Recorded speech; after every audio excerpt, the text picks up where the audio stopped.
दोस्तों, आज हम आपको कुछ गजब की जानकारी देने वाले हैं, जिसको जानने के बाद आप भी अचंभित रह जाएंगे। तो वीडियो में बने रहिएगा। दोस्तों, जब भी हमें पता चलता है कि हमारी घड़ी औरों के मुकाबले पीछे या आगे चल रही है, तो हम तुरंत ही उसे ठीक करने लग जाते हैं। लेकिन हम बात कर रहे हैं भारत के पड़ोसी देश नेपाल की, जहाँ के लोगों को घड़ी से कोई फर्क ही नहीं पड़ता। नेपाल का समय माउंट एवरेस्ट के आधार पर तय किया जाता है, जिस वजह से यहाँ का समय दुनिया के अन्य हिस्सों के मुकाबले 45 मिनट हमेशा पीछे ही रहता है। भारत के उत्तर में बसा भारत का पड़ोसी देश नेपाल रंगों से भरपूर एक अत्यंत ही सुंदर देश है। यहाँ वह सब कुछ मिलता है जिसकी तमन्ना एक आम टूरिस्ट की होती है। देवताओं का घर कहे जाने वाले नेपाल देश को विविधताओं से पूर्ण है। इसका अंदाजा सिर्फ इसी बात से लगाया जा सकता है कि जहाँ एक और यहाँ बर्फ से ढकी पहाड़ियाँ हैं, वहीं दूसरी तरफ तीर्थ स्थल हैं। जो आज हम बात करेंगे कुछ ऐसी ही खास जगहों के बारे में। सबसे पहले बात करेंगे प्रभु श्री राम का ससुराल यानी कि जनकपुर के बारे में। दोस्तों, आप सब लोगों ने तो रामायण की कहानी सुनी ही होगी। सबको पता ही होगा कि रामायण में माता सीता का जो मायके हुआ करता था, वो नेपाल का जनकपुर हुआ करता था। जी हाँ दोस्तों, जनकपुर नेपाल का प्रसिद्ध धार्मिक स्थल है और यह नगर प्राचीन काल में मिथिला की राजधानी के नाम से जाना जाता था। मिथिला के राजा जनक थे, जो कि काफी प्रसिद्ध हुआ करते थे, जो माता सीता के पिता भी थे। दोस्तों, आपको बता दें कि आज भी हमारे देश में मिथिला की जय जयकार होती है। बिहार के कुछ जिले जैसे कि दरभंगा और मधुबनी मिथिला का ही एक हिस्सा है। आप जनकपुर जाकर माता सीता के महल के दर्शन भी कर सकते हैं। आपको बता दें कि दोस्तों, जनकपुर में आज भी वह धनुष वैसे का वैसा ही रखा हुआ है, जिसे तोड़ने के बाद भगवान श्री राम की शादी माता सीता के साथ हुई थी। अगर आपको रामायण से प्यार है तो जनकपुर में आप रामायण के हिस्से को देख लेंगे। माता सीता के दर्शन आपको जनकपुर में मिल जाएगी। इसी बीच सागरमाथा नेशनल पार्क, दोस्तों सागरमाथा नेशनल पार्क भी नेपाल का एक बहुत ही बड़ा पर्यटन स्थल है। जो उद्यान नेपाल दर्शनीय स्थल में 4 चांद लगा देता है। सागरमाथा नेशनल पार्क बेहद ही सुंदर जगह है और इस उद्यान से माउंट एवरेस्ट को भी काफी अच्छे से देखा जा सकता है। जो लोग माउंट एवरेस्ट नहीं जा सकते हैं, वे लोग सागरमाथा राष्ट्रीय उद्यान से माउंट एवरेस्ट को देख सकते हैं। इस पार्क में आपको कई तरह के पक्षी और जानवर भी देखने को मिल जाएंगे। इस पार्क को प्राकृतिक विश्व धरोहर स्थल का दर्जा भी प्राप्त है। वाकई में ये बहुत ही खूबसूरत जगह है और इस जगह पर जाकर आपको बहुत ही आनंद आने वाला है। वैसे भी दोस्तों, जो भी नेपाल के दर्शन करने के लिए निकलते हैं, वह सागरमाथा नेशनल पार्क तो आते ही हैं। आप भी जरूर जाइएगा। इसी बीच दोस्तों, पोखरा नेशनल दर्शनीय स्थल का एक और प्रसिद्ध उदाहरण है। पोखरा शहर के पास ही फेवा झील भी स्थित है और इस झील के चारों ओर काफ़ी सुंदर और शांत वातावरण है। जो भी लोग नेपाल घूमने के लिए जाते हैं, वे पोखरा झील जरूर ही जाते हैं। पोखरा नेपाल का दूसरा सबसे फेमस शहर भी है और इस जगह पर झील के अलावा कई सारे मंदिर भी स्थापित हैं। साथ ही यहाँ की शाम बहुत ही खूबसूरत मानी जाती है।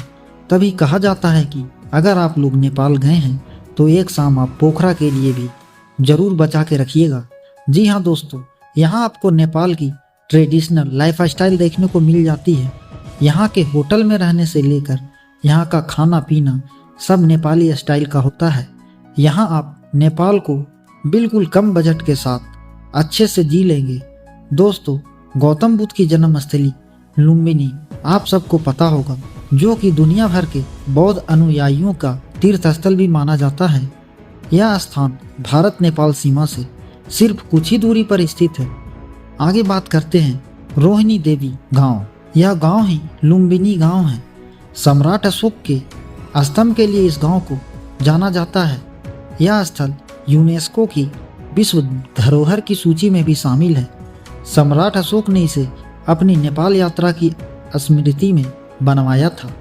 यहाँ का प्रमुख आकर्षण केंद्र 8 वर्ग किलोमीटर में फैला हुआ है।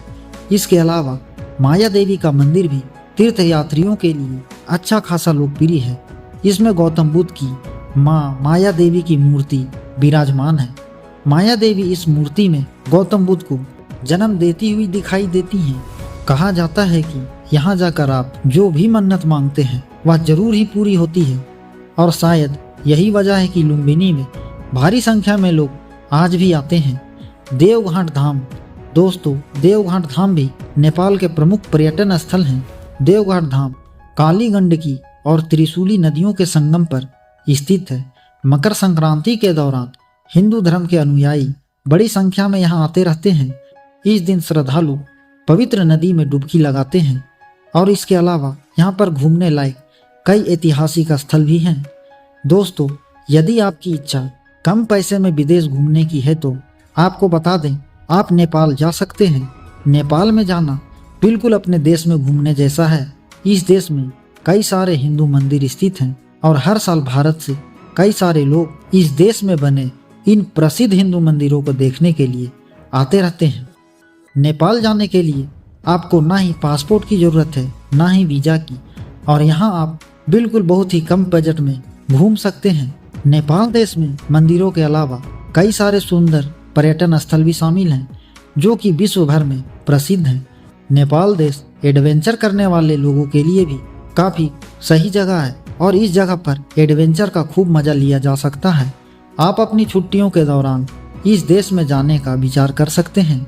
अगर आप नेपाल देश की ट्रिप प्लान करते हैं तो आपको ज़्यादा जेब ढीली नहीं करनी पड़ेगी, क्योंकि इस देश की करेंसी काफ़ी सस्ती है, और आप आराम से 4-5 दिन इस देश में करीब 20 से 30 हज़ार रुपये में घूम सकते हैं।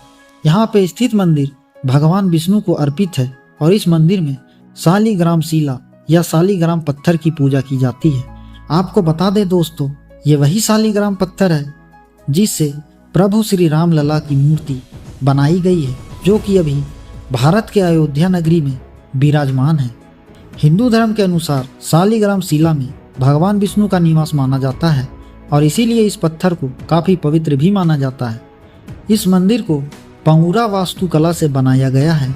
वहीं यह मंदिर हिमालय में 3700 मीटर से भी अधिक ऊंचाई पर मौजूद है, जिसकी वजह से इस मंदिर के आसपास काफ़ी प्राकृतिक सुंदरता भी देखने को मिलती है।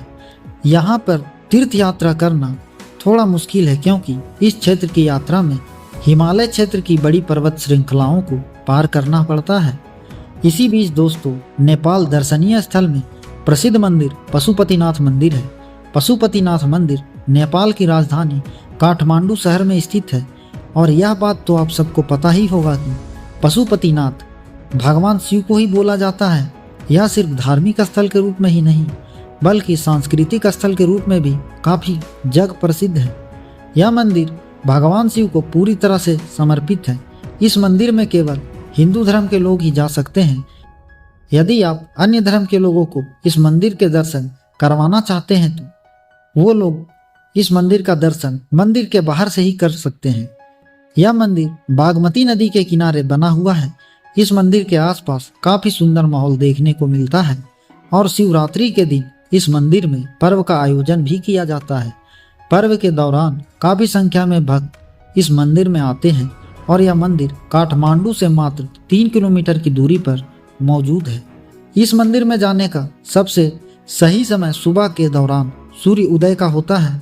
जी हाँ दोस्तों, वैसे भी हमारे देश में कई ऐसे लोग हैं जो कि साल में 1-2 बार इस मंदिर में जाकर भगवान शिव का दर्शन कर लेते हैं, और कहा जाता है कि यहाँ आने के बाद आपके मन को अत्यधिक शांति मिलती है और आपकी सोच बदल जाती है।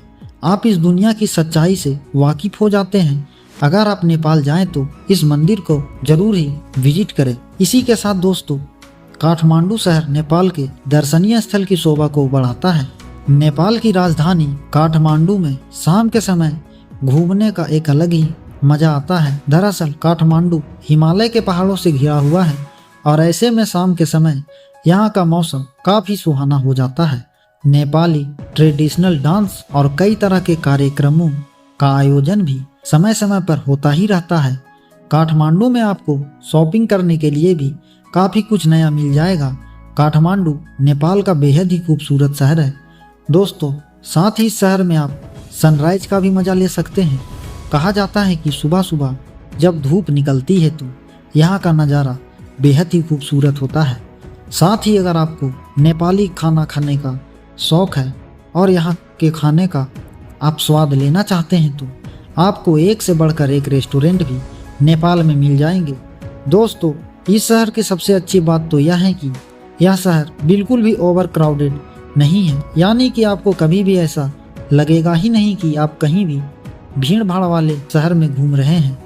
तो नेपाल जब भी आप जाएंगे तो आप इस शहर का दर्शन जरूर करिएगा, क्योंकि दोस्तों यहीं पर सारी फ्लाइट्स लैंड करती है। पूरी दुनिया में नेपाल ही एक ऐसा देश है जो आज तक कभी भी किसी भी देश का गुलाम नहीं बना। यही वजह है कि यहाँ किसी भी तरह का स्वतंत्रता दिवस नहीं मनाया जाता है। अगर आपको लगता है कि नेपाल पर्वतारोहण के लिए प्रसिद्ध एक छोटा सा देश है तो आप गलत नहीं हैं, लेकिन शायद आपको जानकर काफ़ी हैरानी होगी। लेकिन इस देश की राजधानी के शहर काठमांडू में 15 किलोमीटर के दायरे में 7 यूनेस्को विश्व धरोहर सांस्कृतिक स्थल भी है। इसे लिविंग कल्चर म्यूजियम के रूप में भी जाना जाता है। इसके अलावा नेपाल में यूनेस्को द्वारा 4 मान्यता प्राप्त विश्व धरोहर स्थल हैं, जो इसे सबसे ज़्यादा विरासत स्थल वाला देश बनाते हैं। दोस्तों, नेपाल 1450 स्क्वायर किलोमीटर में फैला हुआ है। तो दोस्तों, हम आपसे यही कहेंगे कि आप जब भी नेपाल जाएं, आपको जब भी नेपाल जाने का मौका मिले तो हमारी वीडियो में जिन जिन जगहों के बारे में बताया गया है वहाँ पर आप एक बार ज़रूर घूम कर आइएगा। साथ ही दोस्तों, अगर आपको हमारी ये वीडियो इन्फॉर्मेटिव और इंटरेस्टिंग लगी हो तो आप इस वीडियो को एक लाइक करें और अपने दोस्तों के साथ शेयर करें और हमारे चैनल को सब्सक्राइब करके बेल आइकन को प्रेस कर लें, ताकि इसी तरह की वीडियोज़ की अपडेट आपको जल्दी से जल्दी मिलती रहे। आप मुझे इंस्टाग्राम पे भी फॉलो कर सकते हैं। इंस्टाग्राम का लिंक डिस्क्रिप्शन में मौजूद है। साथ ही हमारे चैनल पे आपको स्टोरी की ऐसी ही वीडियो मिलती रहेगी। तो दोस्त, तब तक आप अपना ख्याल रखिए। जल्दी ही मुलाकात होगी आप। तब तक के लिए जय हिंद दोस्तों।